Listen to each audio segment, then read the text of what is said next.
பனிமூட்டத்தின் காரணமாக ஓடும் பாதை தெரியாமல் வானில் பறந்து கொண்டிருந்த ஒரு விமானத்தின் ஓட்டுநர் கட்டுப்பாட்டு அறையில் இருந்தவர்களை தொடர்பு கொண்டு அவர்களிடம் பனிமூட்டத்தின் காரணமாக விமானத்தை தரையிறக்குவது மிகவும் சிரமமாக இருக்கின்றது என்றார். அப்போது கட்டுப்பாட்டு அறையில் இருந்தவர்கள், அதை பற்றி நீங்கள் கவலைப்பட தேவையில்லை, நாங்கள் சொல்வது போன்று செய்யுங்கள், விமானத்தை மிக எளிதாக தரையிறக்கலாம் என்றார். தொடக்கத்தில் இது சாத்தியம்தானா என்று யோசித்த விமான ஓட்டுநர் பின்னர் அவர்கள் சொன்னது போன்று செய்து விமானத்தை மிகவும் பாதுகாப்பாக தரையிறக்கினார். ஆம், இந்த நிகழ்வில் வருகின்ற விமான ஓட்டுநர் கட்டுப்பாட்டு அறையில் இருந்தவர்கள் சொன்னது போன்று செய்ததால் விமானத்தை பாதுகாப்பாக தரையிறக்க முடிந்தது.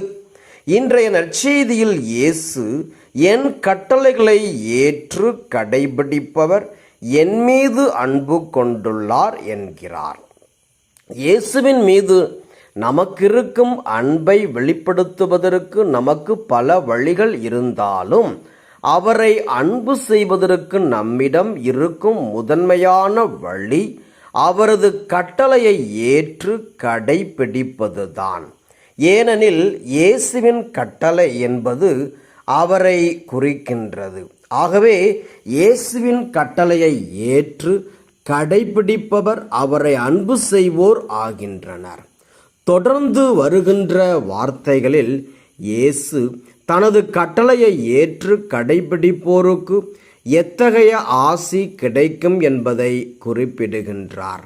இயேசுவின் கட்டளையை கடைபிடித்து அவர் மீது அன்பு கூறுவோர் மீது கடவுளும் அன்பு கூறுவார். இதுதான் ஒருவர் இயேசுவின் கட்டளையை கடைபிடித்து அன்பு கூறுவதால் பெறுகின்ற கைமாறு ஆகும்.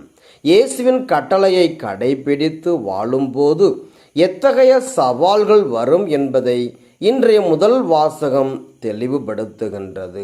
முதல் வாசகத்தில் திருத்தூதர்கள், அதிலும் குறிப்பாக பவுலும் பர்னபாவும் கடவுளின் வார்த்தையை மக்கள் நடுவில் அறிவிக்கும் போது யூதர்கள் அவர் மீது கல்லெறிய திட்டமிடுகிறார்கள். இது போன்ற சவால்களை இயேசுவின் கட்டளையை கடைபிடித்து வாழ்வோர் எதிர்கொள்ள வேண்டியிருக்கும்.